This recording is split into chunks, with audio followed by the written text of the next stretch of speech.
بسم الله الرحمن الرحيم إذا السماء انشقت وأذنت لربها وحقت وإذا الأرض مدت وألقت ما فيها وتخلت وأذنت لربها وحقت يا أيها الإنسان إنك كادح إلى ربك كدحا فملاقيه فأما من أوتي كتابه بيمينه فسوف يحاسب حسابا يسيرا وينقلب إلى أهله مسرورا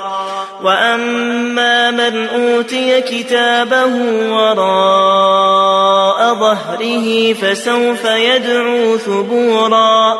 ويصلى سعيرا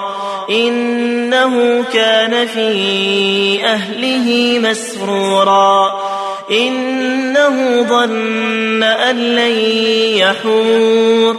بلى إن ربه كان به بصيرا فلا أقسم بالشفق والليل وما وسق والقمر إذا اتسق لتركبن طبقا عن طبق فما لهم لا يؤمنون